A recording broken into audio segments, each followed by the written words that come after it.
নমস্কার বন্ধুরা, রুম্পার হেসেলে তোমাদের সকলকে স্বাগত। আমি আবার চলে এসেছি আজকে নতুন একটি রেসিপি নিয়ে। আমার আজকের রেসিপি ঝিঙে। আজকে আমি ঝিঙে আলু মুগ পোস্ত তোমাদের তৈরি করে দেখাবো। তাহলে চলো দেরি না করে আমি আজকের রেসিপিটি তৈরি করে ফেলি। তার জন্য আমার প্রথমে এই যে দেখো মুগ ডাল আমি মিক্সিতে পিষে নিয়েছি কাঁচা লঙ্কা দিয়ে। এর মধ্যে আমি প্রথমে কিছু উপকরণ মেশাবো। সেটা হচ্ছে দেব একটু হলুদ গুঁড়ো, দেব লবণ, আর দেব কালো জিরে,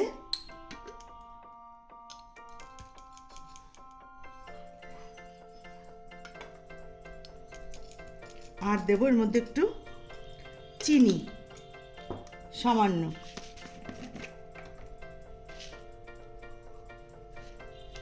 এবার আমি সব কিছুর সাথে ভালো করে ডালটাকে ফেটিয়ে নেব। ফেটিয়ে নিলে ডালটা ফুলে উঠবে, বড়াগুলো খুব সফট হবে। ডালটা আমার ফেটানো হয়ে গেছে। আর এদিকে কড়াইতে সাদা তেল দিয়ে তেল গরম করে নিয়েছি। বড়াটা আমি সাদা তেলে ভাজবো। এবার বড়াগুলো এক এক করে এইভাবে ভেজে তুলে নেব।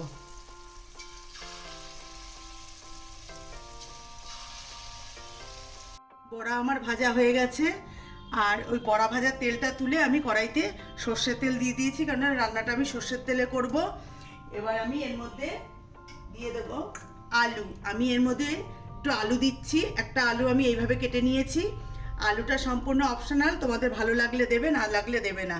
এবার আমি আলুটাকে ভেজে তুলে নেব। বন্ধুরা, এই রান্নাটা ভীষণই সিম্পল একটা রান্না। আর এর মধ্যে কোনো মশলা নেই, শুধু ফোড়নের উপরে রান্না। আর এই গরমের জন্য একদম পারফেক্ট। যত হালকা পাতলা খাওয়া যায় রান্না সেটাই ভালো, খুবই সহজ। আলু আমি ভেজে তুলে নিয়েছি। এবার এই তেলের মধ্যে আমি দিয়ে দেবো ফোড়ন। ফোড়নে দেব দুটো শুকনো লঙ্কা,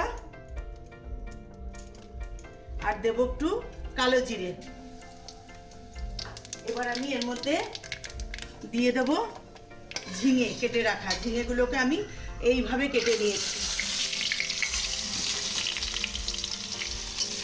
এবার ঝিঙেগুলো সামান্য একটু ভাজা ভাজা করে নেব। ঝিঙেটা দেখো আমার হালকা ভাজা হয়ে গেছে। ঝিঙে নরম সবজি, এটা বেশি ভাজার প্রয়োজন হয় না। তাই ঝিঙে আমার ভাজা হয়ে গেছে। যেহেতু ঝিঙে মুগ পোস্ত, এই যে দেখো আমি পোস্ত বেটে নিয়েছি কাঁচা লঙ্কা দিয়ে। এবার পোস্তটা আমি এর মধ্যে দিয়ে দেব।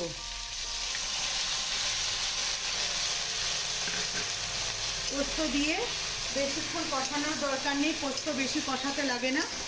এবার আমি এর মধ্যে দিয়ে দেব হলুদ। লবণটা আমি এখন দেব না, লবণ দিলে তাহলে ঝিঙে থেকে জল ছেড়ে যাবে। লবণটা আমি পরে দেব।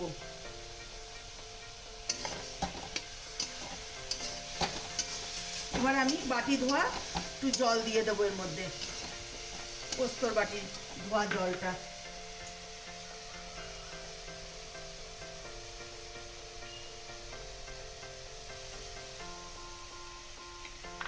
এবার আমি এটা কিছুক্ষণ নাড়াচাড়া করে পোস্ত দিয়ে ঝিঙে আমি কষিয়ে নিয়েছি। এবার আমি এর মধ্যে দিয়ে দেব জল, কেননা পোস্ত বেশি কষাতে লাগে না। এই রান্নাটা কিন্তু ভীষণই খেতে ভালো লাগে, অসাধারণ হয়। আর তোমরা অবশ্যই একবার বাড়িতে এভাবে বানিয়ে খেয়ে আমাকে কমেন্টস করে জানাবে তোমাদের কেমন লাগলো। আর এটা গরমের দিনে তো খুবই ভালো, আমাদের শরীর স্বাস্থ্য একদম ঠিক থাকে, পেটকে ঠান্ডা রাখে পোস্ত। এবার আমি এর মধ্যে দিয়ে দেব ভেজে রাখা আলু।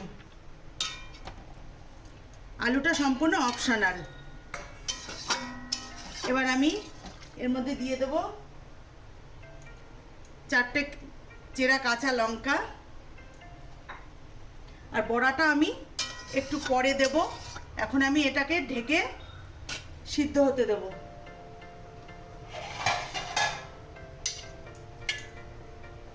10 মিনিট পরে ফিরে আসছি। ঢাকনাটা তুলে নেব। জল অনেকটাই টেনে নিয়েছে। এবার আমি এর মধ্যে দেব লবণ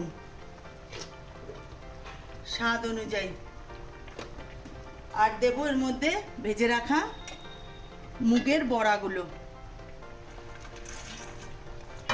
এবার আর আমি ঢাকা দেব না, এবার মিনিট 5 এটা হতে দেব। দেখো রান্নাটা আমার প্রায় হয়ে এসছে। এতটুকু ঝোল আমি রাখবো, যে যেমন ঝোল রাখতে চাও সেই রকম ঝোল রাখবে।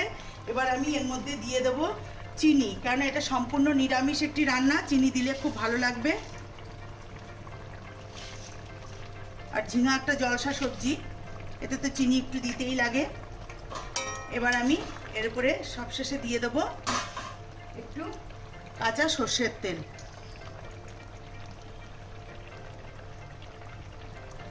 এবার আমি গ্যাসটা বন্ধ করে দিয়ে নামিয়ে তোমাদেরকে দেখাচ্ছি।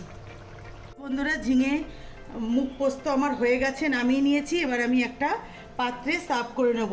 তাহলে বন্ধুরা, আমার এই রেসিপিটি তোমাদের কেমন লাগলো আমাকে কমেন্টস করে অবশ্যই জানাবে। আর যদি ভালো লেগে থাকে তাহলে লাইক শেয়ার করো। আর আমার চ্যানেলটিকে যারা সাবস্ক্রাইব করোনি, নতুন বন্ধুদের বলছি তারা অবশ্যই সাবস্ক্রাইব করে নিও। আর যারা করেছো তাদেরকে অসংখ্য ধন্যবাদ। আর আমার এই ভিডিওটি ভালো লেগে থাকলে অবশ্যই প্রচুর পরিমাণে শেয়ার করো।